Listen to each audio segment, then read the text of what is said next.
दोस्तों, आज दुनिया के लगभग सभी देश कोरोना के चपेट में हैं और सभी लोग इस संकट से प्रभावित हुए हैं। इस संकट का असर इतना व्यापक है कि कोरोना खत्म होने के बाद भी आने वाले कई सालों तक हमारी जीवन शैली प्रभावित रह सकती है। दोस्तों, तो आइए जानते हैं कि कोरोना महामारी से हमारे जीवन शैली और आदतें किस तरह प्रभावित होगी और साथ ही साथ दुनिया में कौन से व्यापक बदलाव देखने को मिलेंगे।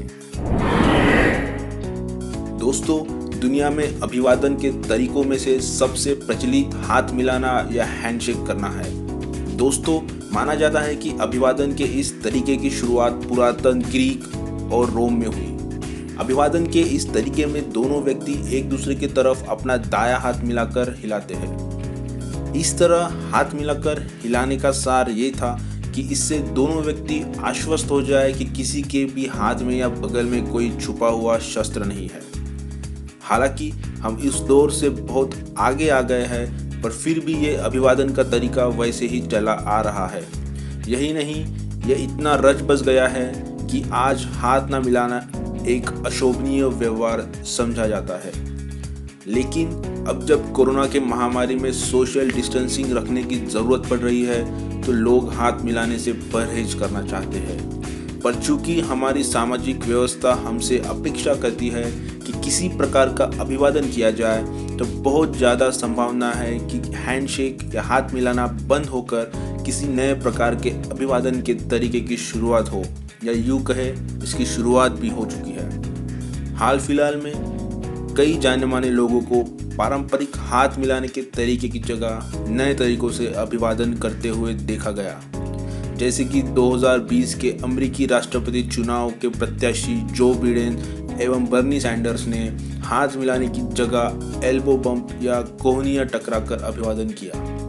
दोस्तों, इस परिस्थिति में हमारे अपना अभिवादन का तरीका यानी नमस्ते सर्वोत्तम है। हाल फिलहाल में ब्रिटेन के प्रिंस चार्ल्स भी भारतीय नमस्ते करते हुए समारोह में देखे गए थे। तो दोस्तों, काफ़ी हद तक मुमकिन है कि दुनिया में अभिवादन का सबसे प्रचलित हाथ मिलाने का तरीका आने वाले सालों में किनारे लग जाए। दोस्तों, किसी भी जनतंत्र की बुनियाद मतदान की प्रक्रिया होती है। मतदान वाले दिन केंद्रों के बाहर भारी भीड़ और लाइनें होती है। एक ही स्याही के बोतल से सारे मतदाताओं को चिन्हित किया जाता है। बैलेट बॉक्स वाली प्रक्रिया में मतदाताओं को एक ही सार्वजनिक स्टैम्प का उपयोग करना पड़ता है। ठीक ईवीएम मशीन भी किसी बंद जगह में होती है और उन्हीं बटन्स को दिन भर में कई लोग हाथ लगाते हैं। अभी कोरोना जैसी महामारी अगर और कुछ महीने चले तो मतदान करने के पारंपरिक तरीकों में बदलाव की मांग उठ सकती है। मतदान आपके मोबाइल से ऐप के द्वारा भी हो सकता है। ये विचार भले ही दुर्लभ लग रहा हो, लेकिन आपको ये जान के हैरानी होगी कि कई देशों में टेलीकम्युनिकेशन के साधनों द्वारा वोटिंग कई सालों से हो रही है। ये सुविधा पहले उन नागरिकों के लिए थी जो देश से दूर होते हैं, जैसे कि सेना के जवान और दूतावासों के कर्मचारी। तो दोस्तों, आने वाले समय में पारंपरिक वोटिंग के तौर तरीके पूरी तरह बदल जाए, इसे नकारा नहीं जा सकता। दोस्तों, कोरोना जो अपने साथ एक आर्थिक मंदी का दौर लाया है, अनुमान है इससे कई दुकानें, व्यवसाय और कंपनियां शायद कभी ना उभर पाए। इसके कई कारण हैं, जैसे कि अभी की रुकी हुई आर्थिक परिस्थिति में व्यवसायिकों का कर्ज की किस्तें ना भर पाना, ग्राहकों की बदली आदतें तथा ग्राहकों की खर्च करने की सीमाएं। दोस्तों, इन सब कारणों से व्यवसायिकों को मुश्किल दौर से गुजरना पड़ेगा और इस वजह से कई व्यवसाय शायद कभी उभर ही ना पाए। एक अनुमान के मुताबिक यह संभावना है कि लगभग 40% बिजनेसेस लॉकडाउन के बाद कभी ना खुले या खुलते ही 1 साल के अंदर वापस बंद हो जाए।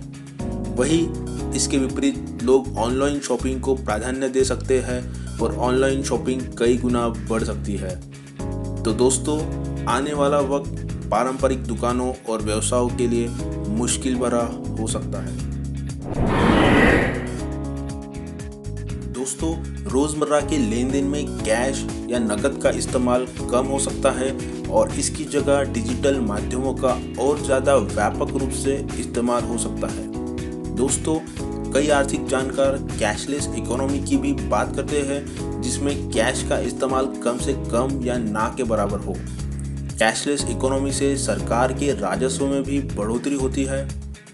तो दोस्तों, माना जा सकता है कि अर्थव्यवस्थाओं को कैशलेस बनाने के व्यापक प्रयास सरकारें नज़दीकी भविष्य में करते हुए नजर आए।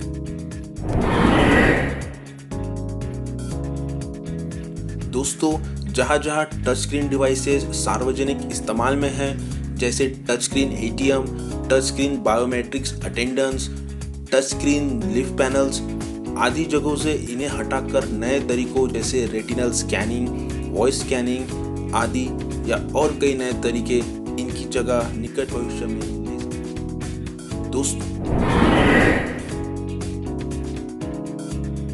दोस्तों, कोरोना से स्कूल कॉलेजेस बंद हो गए हैं और कई वर्ग ऑनलाइन चल रहे हैं।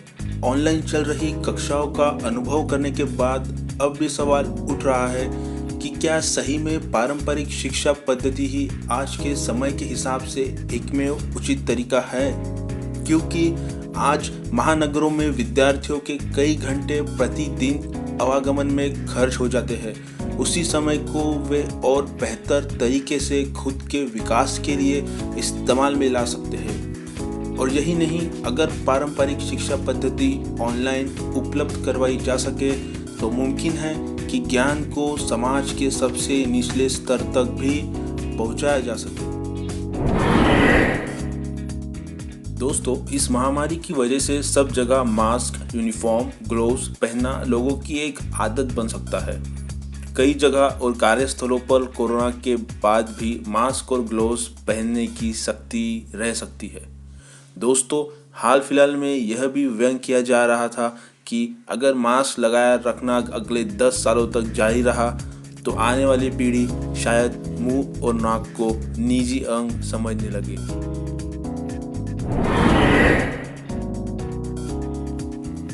दोस्तों, कोरोना की वजह से कई कंपनियों ने कर्मचारियों को घर से काम करने की छूट दी है। इसके पहले यह मुमकिन होते हुए भी नहीं किया जाता था, क्योंकि कंपनियों को लगता था कि कर्मचारी काम के प्रति उतनी संजीदगी नहीं दिखाएंगे।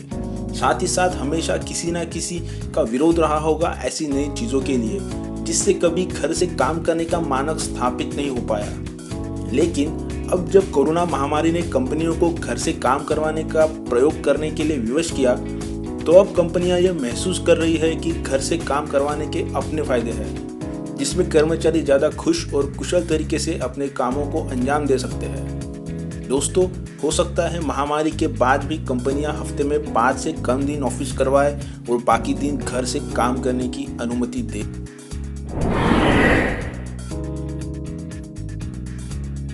जी हाँ दोस्तों, मॉल में शॉपिंग करते वक्त जो ट्रायल रूम की सहूलियत थी, अब वो कई महीनों के लिए नहीं रहेगी। पर कोरोना के बाद भी अगर लोग ट्रायल रूम में कपड़े ट्राई करने के प्रति हिचकिचाने लगे तो हो सकता है कि ट्रायल रूम का कोई विकल्प या कोई और नया बिजनेस मॉडल आ जाए जिसमें ट्रायल रूम के लिए जगह ही ना हो।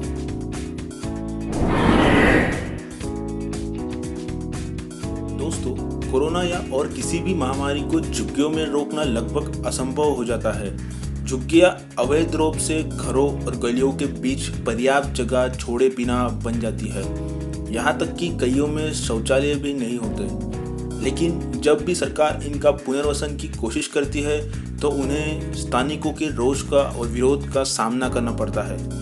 दोस्तों, कोरोना की महामारी से इस बार शायद सरकार झुग्गी वाले क्षेत्रों को नियमित कर घर प्रदान कर सकती है और शायद जनता भी इस बार सहयोग करे।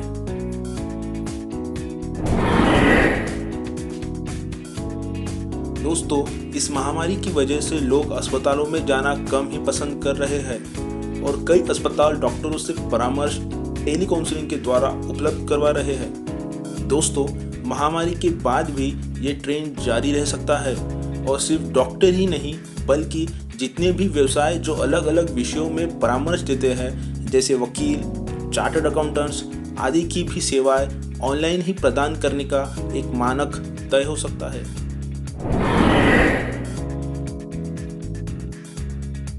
पिछले कुछ सालों से लोगों ने रेडीमेड पैक्ड फूड आइटम्स और होटलों में भारी खर्चा किया है।